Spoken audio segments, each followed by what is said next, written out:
we all have to accept a simpler lifestyle. And this is a key, I think, to a healthy economy. We don't need to grow if interest rates are taken out of the equation, because they're a fundamental reason that corporations feel that they need to grow. A healthy economy would be one where if there are profits, that they're shared throughout the corporation. Benjamin once said that, a capitalistic system in this age that we're entering into was everyone in a corporation would be paid the same amount of money, and then whatever the profits were would be split out. No, I think that'll be a heart attack for people in the United States. But that's just how different that things can be set up or arranged. So the masters have this viewpoint. That's not something that any corporation in the country. There are corporations who do benefit their employees quite a bit with bonuses and spreading the profit, but not as much as they benefit themselves and what they're paying themselves. So I think a healthy economy has to have a lot of leisure time for people, a lot more leisure time than we're getting, because we're not just factors. The logos of this planet didn't create it so that we would be factors of production. We have a spiritual life, a spiritual side. And however we set up an economy so that we have more time for that, whether it be art or music or whatever.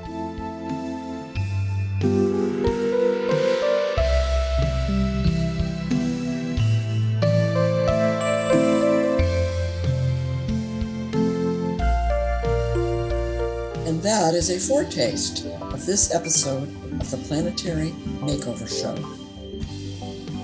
In response to the heartfelt voices of an awakening humanity, we have evidence that divine help is at hand to work with us to create a hopeful future. Hello, everyone. I'm your host, David Mynott. And today on Planetary Makeover, we're tackling the economy. Now, you've seen our show before. You know that our focus is primarily on the emergence of the world teacher Maitreya and his group, the Masters of Wisdom. These are spiritual teachers, not religious figures. They're not looking for followers, and they don't need you to believe in them. But their central message is share and save the world. The equitable sharing of the world's resources to end poverty and war, which seems to be at odds with the world's preoccupation with money nowadays.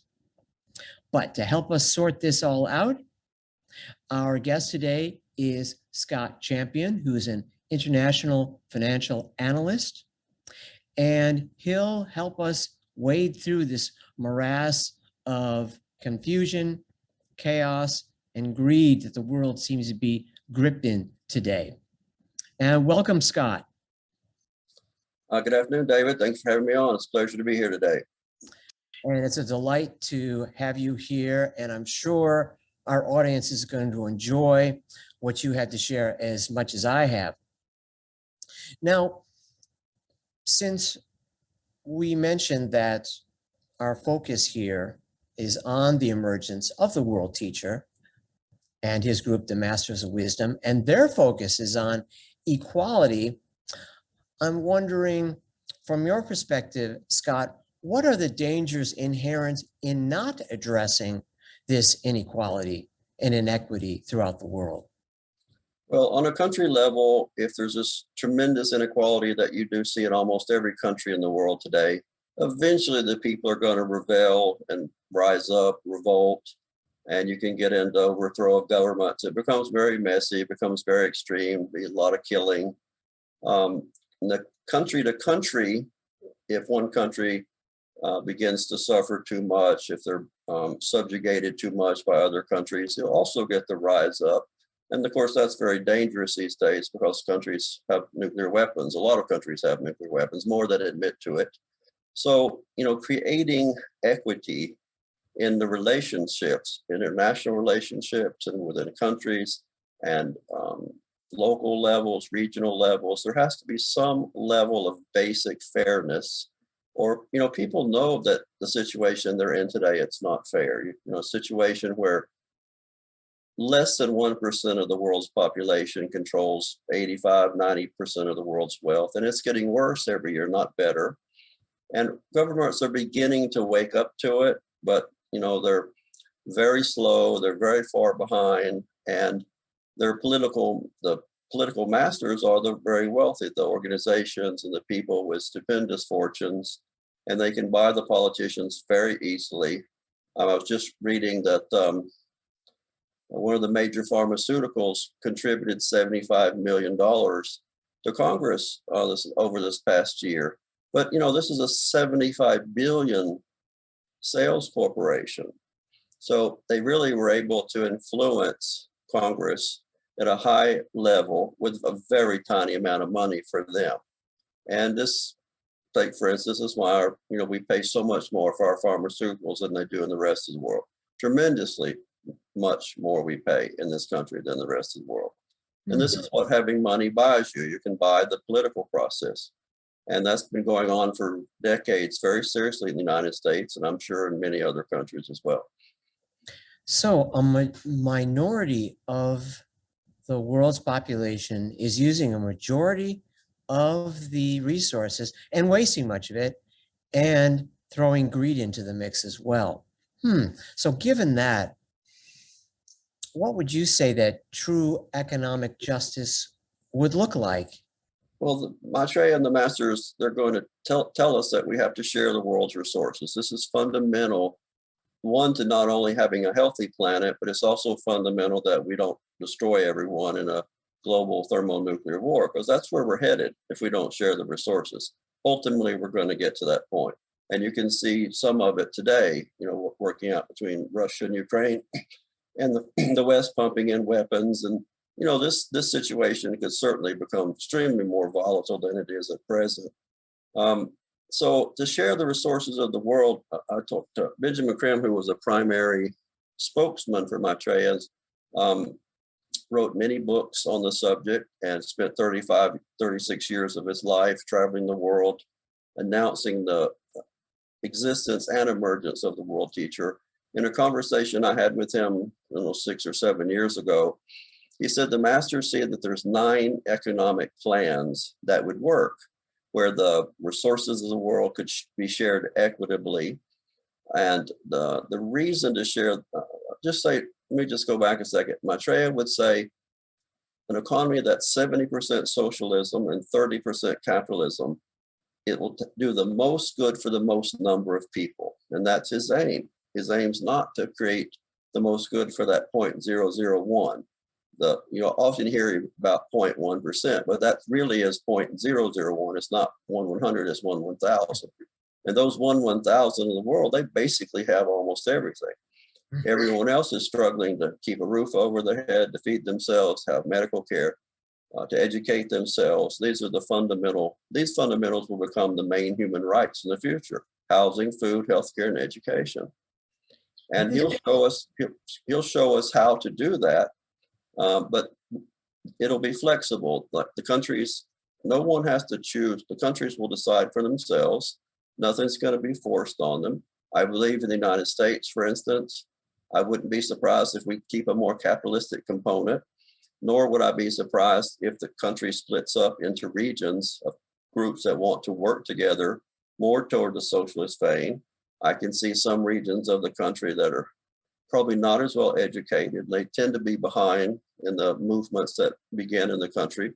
Most movements in this country now begin on the West Coast and come across, but we have regions of the country that are still decades behind the Western states.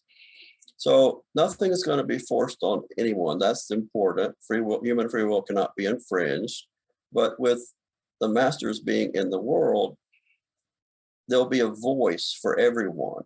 Because right now, the very wealthy, they control the media, all of it. They control the broadcast networks, they control the cable channels, they control the newspapers. What we do get in alternative news these days is very difficult to understand what's true and what's not. And including in normal news is also getting more and more difficult to understand where truth is. But the masters, they are truth itself. And so when they say something, this is the way it will be. And I believe a substantial, at least half the world's going to get behind them very quickly. And there's never been a time in history when half of the population of the world was standing behind a group of ideas or ideals that'll be laid in front of us, that if you really want to save yourselves and save the planet, this is the direction we have to go. And this all makes so much sense, Scott. Why are we still hoarding and wasting resources, mostly here in the West?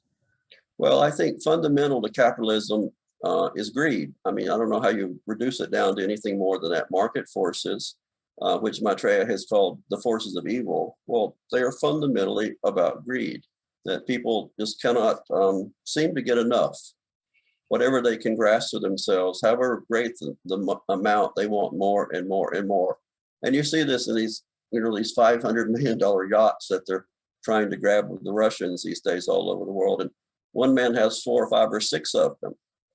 And of course, there's stupendous amounts they're paying for great paintings, of course, but they're paying $300 and $400 million for them.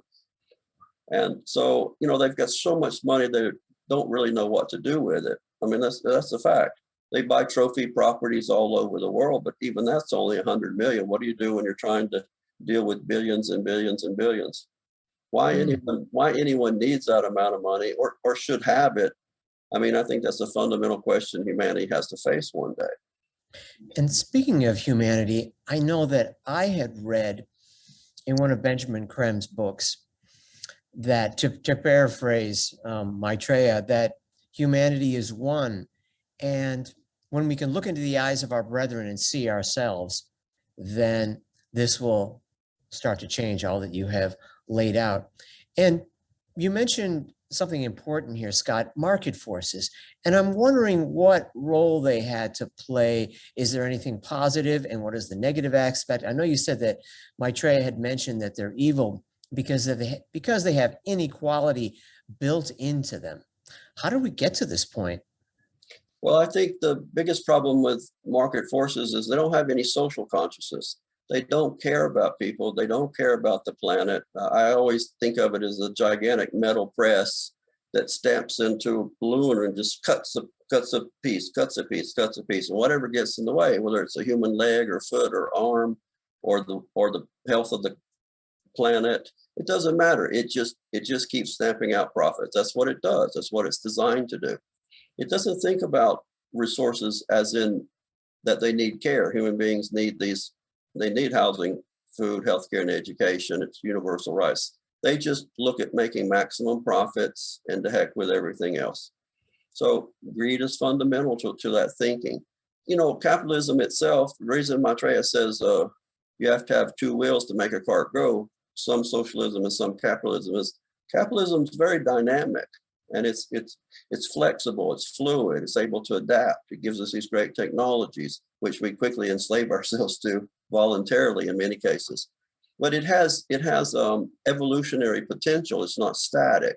One of the great failures of the old Soviet Union, which was really not communism, but it was state capitalism, is they lacked the freedom. They lacked the movement. It was incredibly static.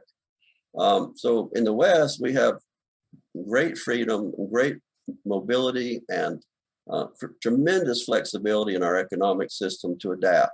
So that's the positive side of it. But the negative side of it is in the past 50 years, labor in the United States has lost $50 trillion to capital. Labor share of the economy and income has gone like this, and that 0.001 or 1% has gone like this. The gap is $50 trillion, about $2.5 trillion per year now. And, when people are struggling so hard to just get by, just to have a little apartment and car and some food and, basic things, they struggle and they fall in debt. While the other people at the 0.001, they have everything. They live like gods, basically. They don't even have little private jets anymore. They have 747s. It's gotten so extreme. And I know you had mentioned in the past, I heard you talk about that there are whole economic schools just devoted to this whole notion of market forces, and that they sort of look askance at the rest of us as if we don't know what's going on.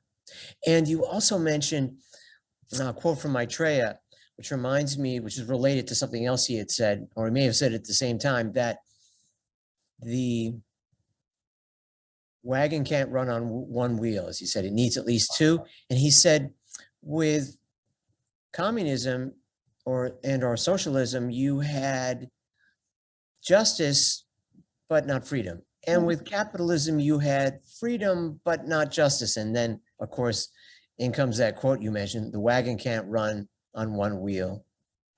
Right. Well, the masters, they don't identify with any isms. They don't identify with socialism or capitalism or any particular idealism, whether it's some religious idealism, Christian thinking or Muslim thinking or Hindu thinking or Buddhist thinking. They don't identify with any of that.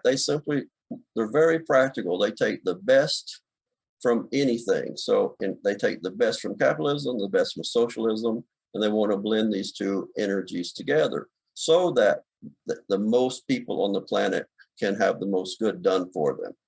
And we don't think that way in the West. We have set it up, and the mental conditioning in the United States in particular is that socialism is evil, and it's about the lowest ranking thing that you could say of someone or of an economic system. They control the minds of almost everyone in the United States in this regard. There's no education in the US universities about socialism.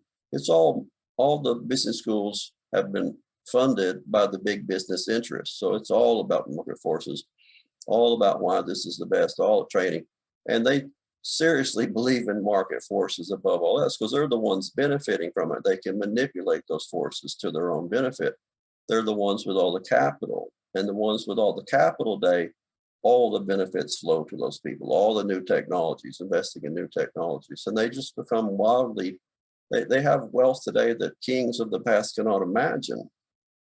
And how long is it going to take for us to get beyond this mental conditioning, to learn more about socialism and other forms of government and adapt some of these new policies? What is holding us back? Well, I think Benjamin Graham and his master has indicated that it will only take about 2 or 3 years to feed everyone in the world that's currently starving or undernourished. That the distribution systems exist in the world. This is a great thing capitalism has done. It's created these vast distribution networks. We can get the food to where people are hungry. We just don't do it. So I think that will go very quickly. I think some people will have to die out, people who have been conditioned so long for 40, 50, 60, 70 years, people like myself, they're elderly. It's hard to change your ideals and your ideas. And I think they may have trouble embracing these new ideas. I think many of the young people will not have much trouble embracing them. They'll be a very powerful force. But I also think that when people see that the masters mean no harm, that things will actually go better because of that. That, they'll say, well, things are, let's say we have a big crash, economic or financial crash. And they say, well, why not try it? Maybe it'll work out.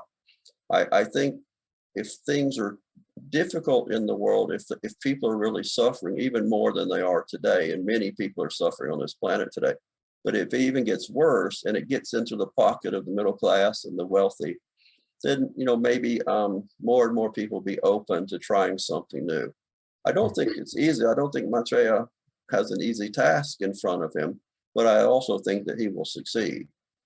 So how long, 10 years, 30 years? I have no idea. How quickly can we do it? I don't know. You remind me too of another quote from Benjamin Graham, that author, esotericist, and artist who we've been talking about.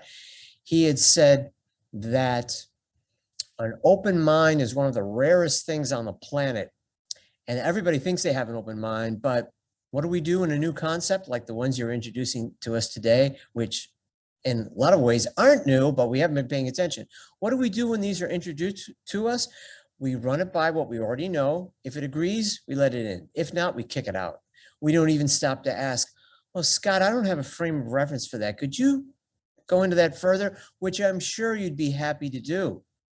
So Mr. Kremet said, this is part of the reason we progress so slowly. And if you think back 60 years, when they thought by now we'd have flying cars and we'd have gone to Jupiter, they'd be really disappointed where we are at. Now, and speaking of where we are at, you mentioned the political system and how it doesn't take a lot of money really to buy a lot of politicians, because these huge corporations have so much money to begin with. They spread it around, they can make quite an impact on the whole political system.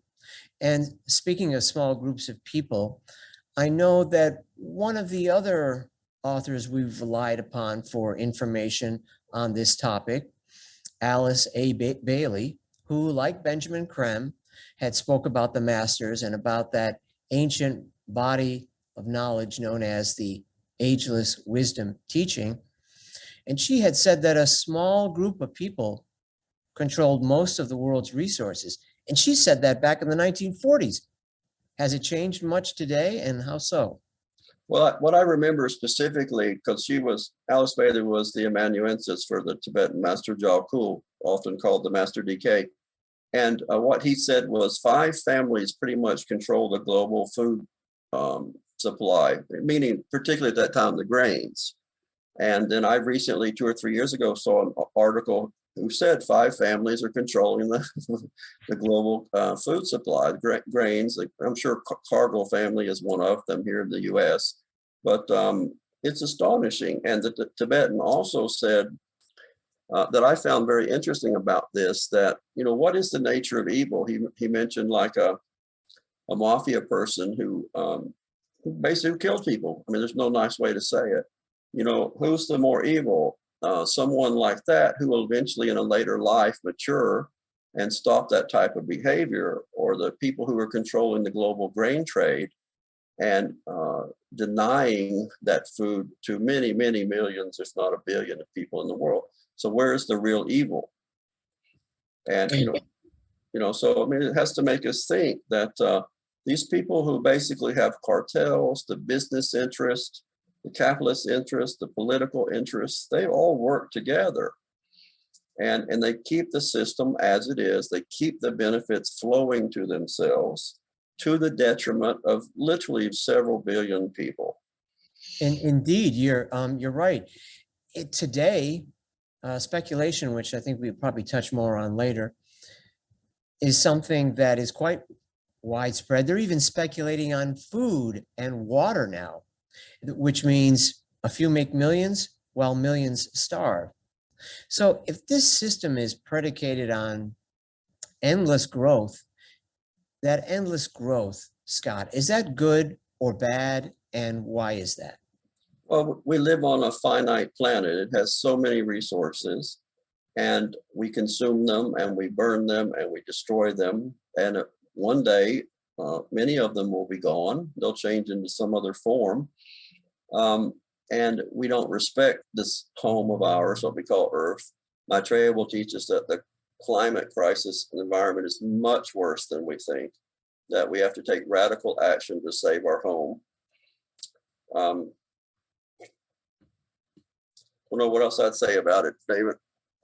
That would just about cover it. Yeah, because yes, you mentioned the climate and the environment and how this whole system and attitude is wrecking it, and that we have to get past this if we're going to save the planet and save ourselves.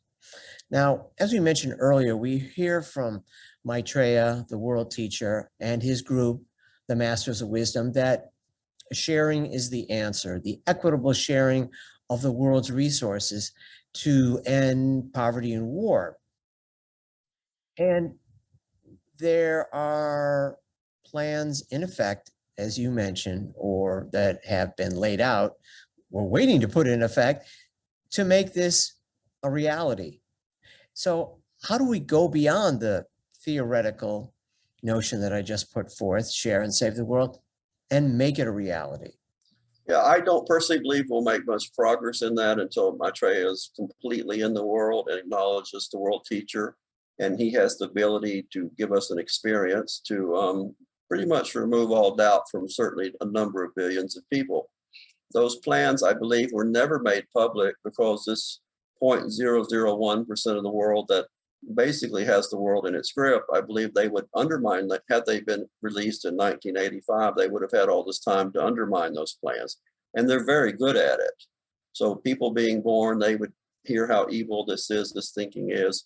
It would be very difficult to overcome. So the masters will lay this in front of us, I think, in a time of probably great difficulty, probably a stock market crash or economic crash of a magnitude maybe we've never experienced, that somehow, since late 1980s, when Greenspan bailed out the stock market in 1987, they continue to do the same thing every time there's a crisis. They just print massive amounts of money and push it into the banking system. It goes into speculation, and they just make those people richer and richer and richer. They never pay the price for their speculations.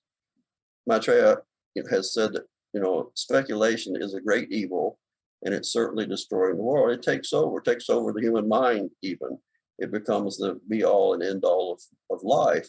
We've gotten so far away from what life really is about, because we're just factors of production, resources to be used so people make more money.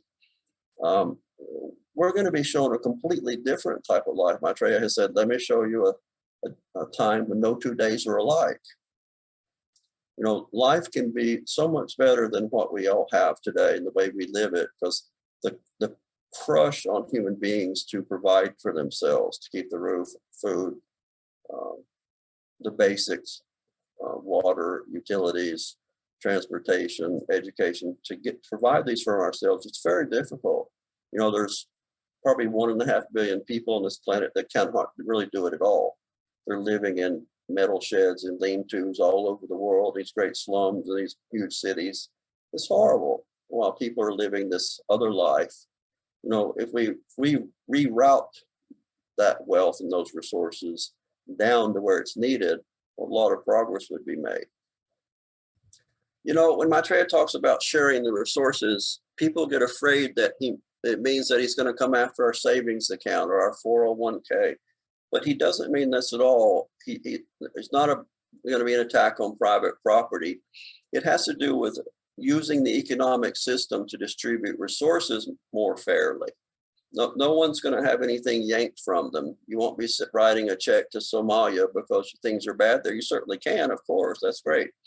But it's not a personal sacrifice in the way people normally think about sharing, which is a spiritual sacrifice, really, when people really share what they have extra with those in need. But it's just like capitalism today is a system, and there's basically no real socialism in the world, so you can't point to it. But any system can be restructured so that the benefits flow more equitably to everyone. The game is not to make everyone completely equal in the economic sense. I don't believe that's what's going to happen, or not for maybe 100 years or 200 years. As we go through this transformation going forward, there's still going to be wealthy people. Even if we have a complete stock market crash, computer systems collapse, everything goes down, the wealthy still own all the land in the world. They're still going to be wealthy. But what we have today is this digital wealth. There's not any real substance to it. It's just cyber wealth. It's just zeros after some numbers. And of course, they can turn it into something physical. But for the most part, these stocks that they own, these trillions of dollars, it's really just an accounting mechanism that shows how much they're worth, however many shares times the share price. It's not, nothing real can be lost in a collapse or any type of economic collapse. Everything real, the factories, the cars, the housing, the land, the trees, the agriculture, everything is still there. Water, it's all still there. So what we will lose really is probably our glamour or our emotional attachment to this digital wealth that we all seek. We see that as the way to solve our problems if we can just get more of it. Well, the other way to solve those problems is through a system that treats everybody more equitably and makes sure everybody has these things as a universal right.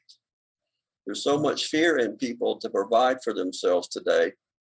They're doing everything imaginable. And also, never in any time in its history has the rich paraded its wealth before the poor like they do today. Everyone's on these private jets, and all these influencers are showing this fabulous life that they have. And many times it's an illusion anyway. But, you know, the normal person can't figure out why these people have private jets and they can't afford to keep a 15-year-old car running. You know, this has got to stop. Yes, and in our current system, as you said, there are millions worldwide, even billions of people who know under the current system, they'll never have any of that. Drives people into despair, into self-destruction, into crime, into drugs, anything to alleviate that pain. And I know you had mentioned the wealthy and the speculation. I think it was Maitreya, the world teacher, or Benjamin Creme, or both, talking about how there's very little real goods that change hands in that market. It's all buy, sell on the phone all day. And that it's basically just a international gambling casino. Right. And this is what we're waiting to have collapse. And that perhaps since with this long wait, since we all thought, well, not all of us, but those who had heard of this emergence of the world teacher Maitreya and the Masters of Wisdom, also known as the spiritual hierarchy of the planet, or mankind's elder brothers, meaning, of course, that you and I will one day, many lifetimes from now, be a Master of Wisdom too. Since we've waited so long for this, perhaps now it won't take so long once it unfolds, that since it's happening now instead of 30 years ago, perhaps, Scott, things will change more quickly when it does occur? I think that's true, David. I think had it happened in the 80s, it would have been very slow going. Many people today are aware that something's wrong. You see an uprising on the right. They don't like the situation they're in, and they blame people of other countries, different colors. But the key thing looking at it is that they're upset. You know, they don't think what's happened to them is fair. They've been marked down, as it were. And so this will lead to racism and sexism and difficulty between the religions. But I'm completely in agreement. It has to go this route in order to change. I think it will go more quickly, simply because more people are aware that they're probably fed up with seeing all this wealth displayed in front of them, for one thing. I think that will backfire on everyone. And whether people are on the right or the left, a great many people know that something's wrong. They just don't see how to solve it. They don't see any hope in solving it. We all know, I mean, almost everyone on this planet that's honest with themselves know we have a huge environmental situation. But no one really sees how to solve it. There's no practical, the fossil fuels are embedded in our lives today. There doesn't appear to be any easy substitute. Just 84% of all energy consumption is fossil fuels. And they've made a lot of progress. They'll continue to make a lot of progress. But as long as we keep using them, the environment's going to keep deteriorating. So many people see the problems, but finding that solution really seems outside of human grasp.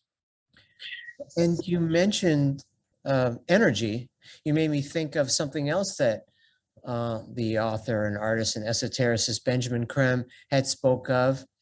And I think that Maitreya may have touched upon it from time to time as well, is clean energy, green energy, we like to call it these days.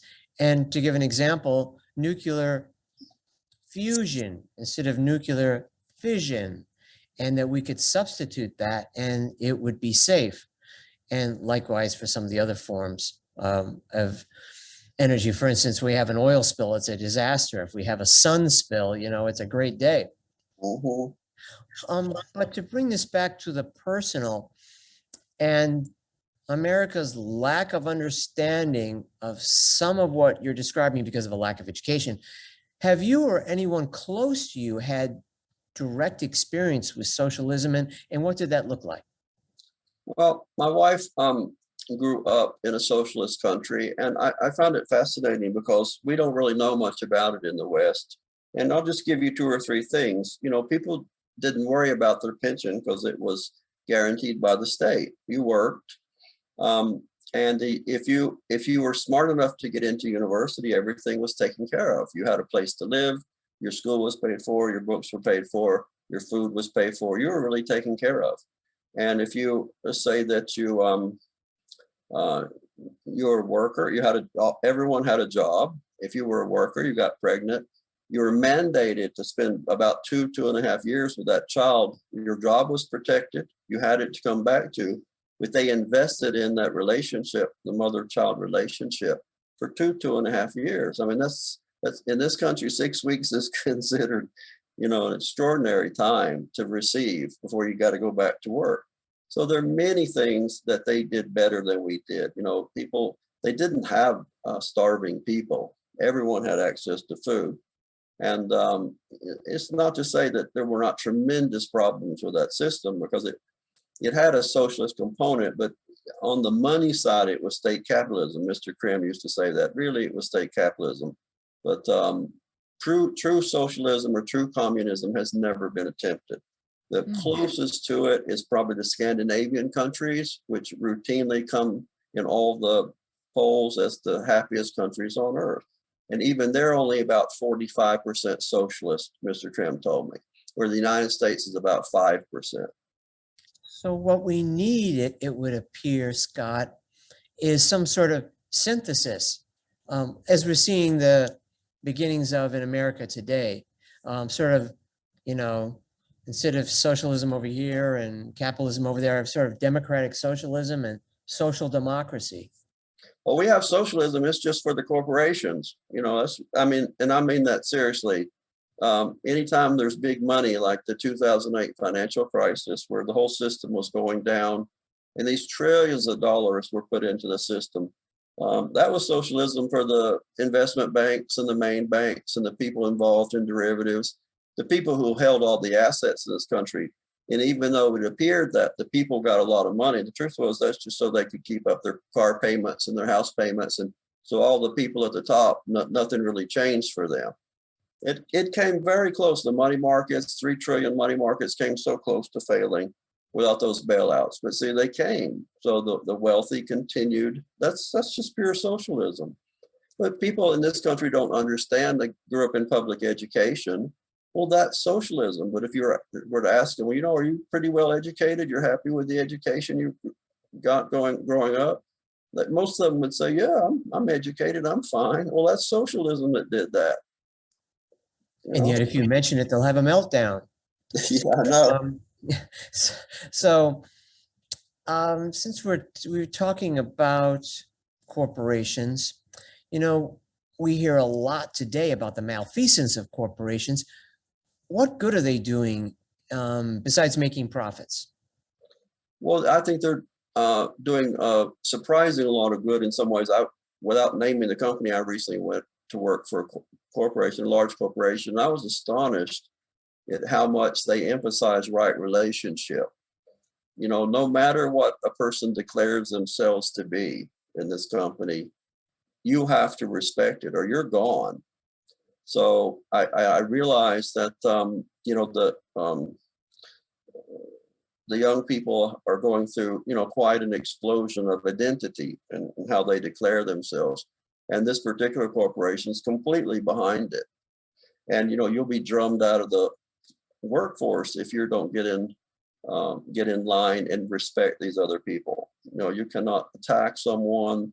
You cannot say anything negative about them. You can't bring your religion up, say it violates your religion. You have to toe the company line on this. But to toe the company line, in my point of view, it's just having respect for each person. It is an early exhibition of right human relations that I think, which this age before us, the Tibetan Master Jalkul had said the Christ is going to construct the new age on the superstructure of right human relations as laid down by the Buddha. So, we're beginning to see this in places. The old people, old forces, they're going to struggle with it. But, we're going into a new time, a new age, new energies. I think the young people will probably take it to places that we can't even imagine today. And it's an inclusive time. It's a time of unity and synthesis. This extreme individuality that came out of this previous few hundred years, a couple thousand years, is going to be dying away. And that's extraordinary. I had some experience with that too. I worked for a company which will remain nameless, and it honored all types of groups. And when I got harassed and didn't report it, I got called into the office for not reporting being harassed. Whereas in the past, of course, you just had to live with it. Now that we've established that corporations aren't always the boogeyman, and that there is some of these principles creeping into the economic fields, I was wondering, as far as this inequality and the possession of resources and the extreme inequality in sharing, how can we get to this system of sharing that we've been describing and out of the morass that we're in currently? Well, there's many people who believe, Benjamin Graham's master always said we're going to have a financial collapse that will lead to an economic collapse. And it has to be, obviously, it must be orders of magnitude larger than 1987, 2000, 2008, and the recent 2020 collapse with COVID. So I assume that it will come out of a situation that's very difficult.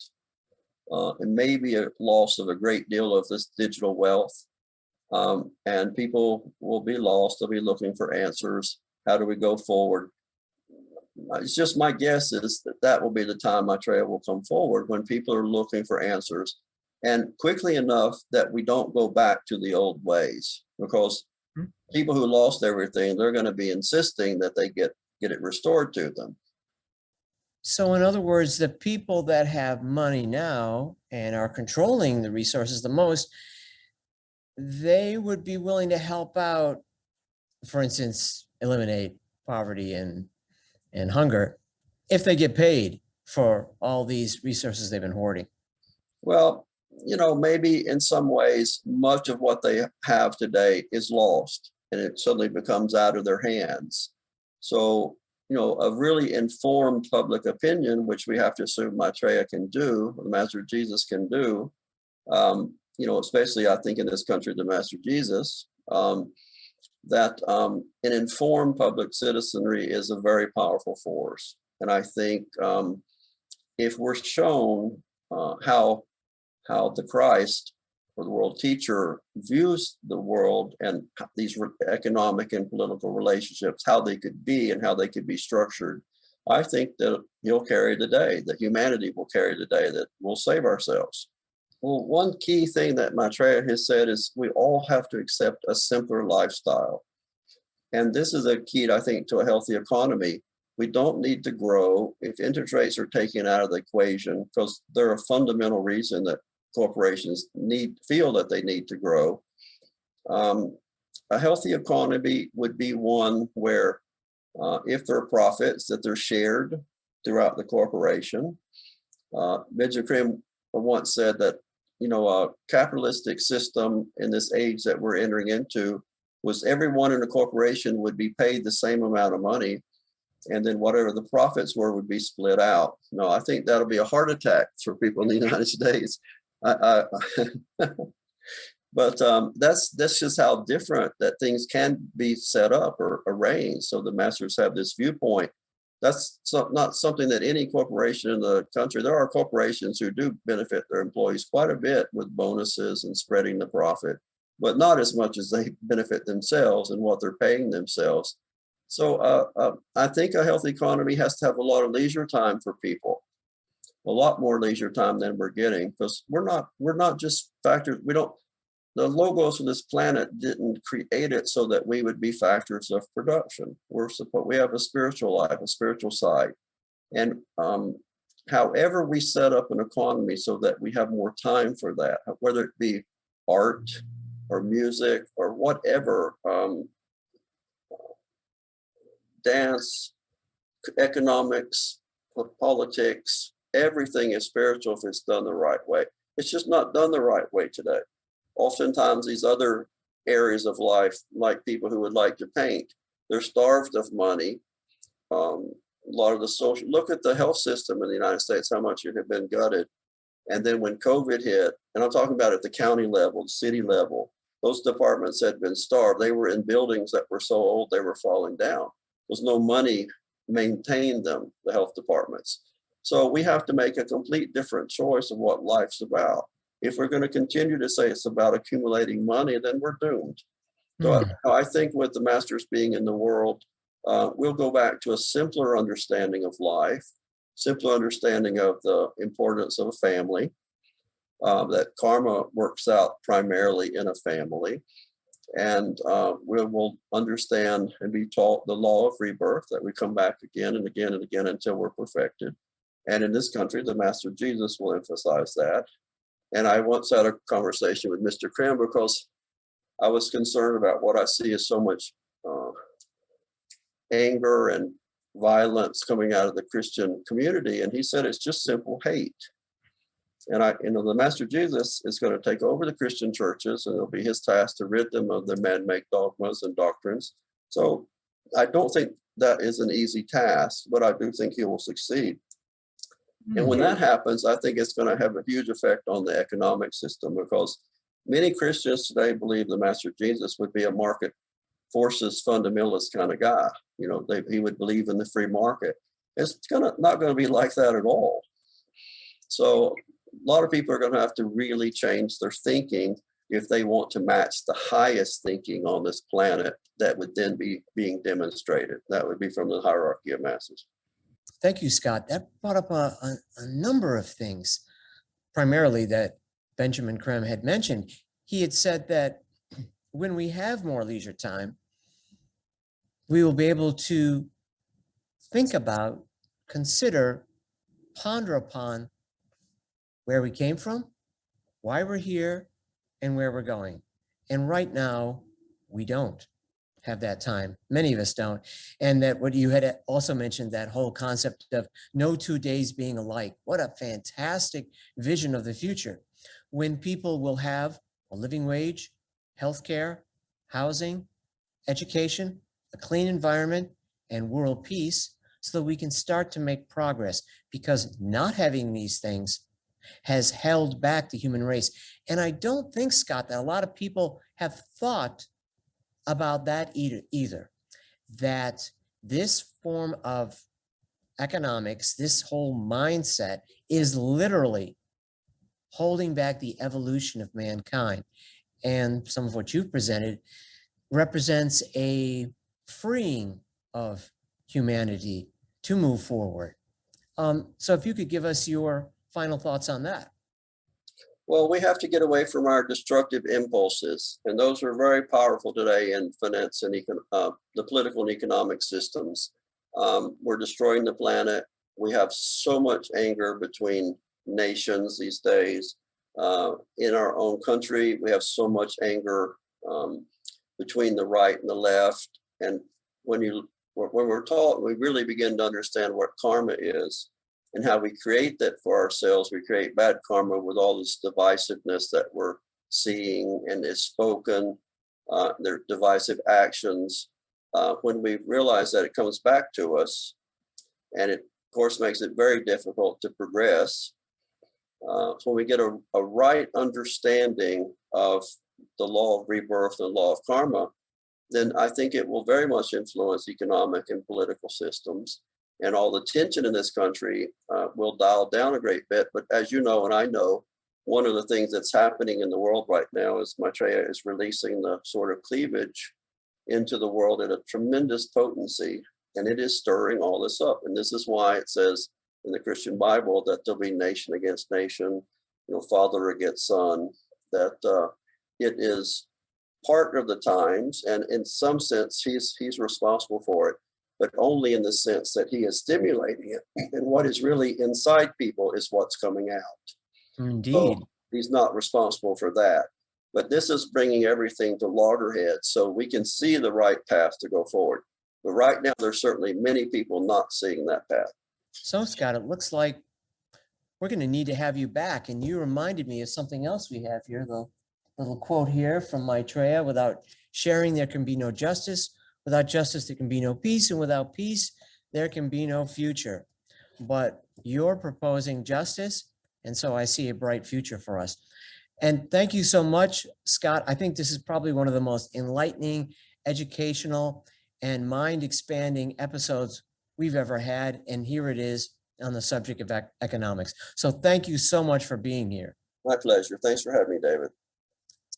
Our pleasure. Thank you. And thank you, all of you, for tuning in. And we'll see you again soon here on Planetary Makeover. And this is a song with words by Maitreya, Learn to Share.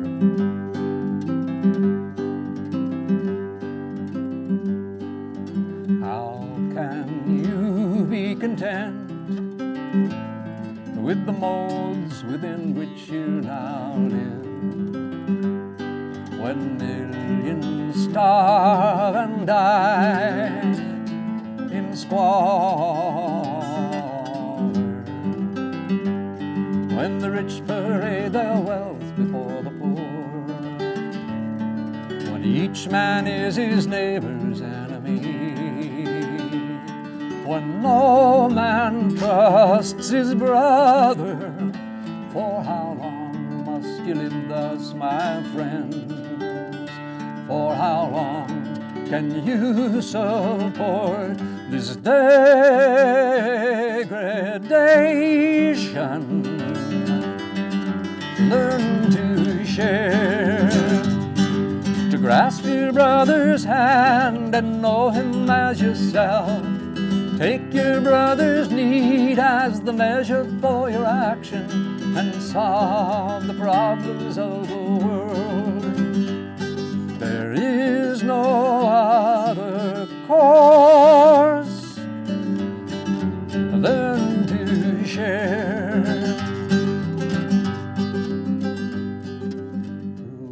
Throughout the world, there are men, women, and little children who have not even the essentials to stay alive. They crowd the cities of many of the poorest countries in the world. This crime fills me with shame. My brothers, how can you watch these people die before your eyes and call yourselves men? Learn to share, to grasp your brother's hand and know him as yourself. Take your brother's need as the measure for your action and solve the problems of the world. There is no... Visit us on Facebook at #Planetary Makeover. This show has been a production of planetarymakeover.org. At our website, we have a link to our bi-weekly live show at 5 p.m. Mondays Pacific Time and 8 p.m. Eastern Time. At our website, we also have a link to our archives and a selection of our shows. For more background info, visit www.Share-International.west.org. That's Share-International-west.org. For related books and DVDs and CDs by Benjamin Creme on the emergence of Maitreya, the world teacher, please go to share-ecart.com. That's share-ecart.com. We also invite you to watch another show that we really love, entitled What in the World is Happening? And that show, which you don't want to miss, is produced by Share International Canada. And it airs every second and fourth Saturday at 11 a.m. Pacific Time and 2 p.m. Eastern Time. The link to check it out is Share-International.ca or visit the Share International Canada Facebook page.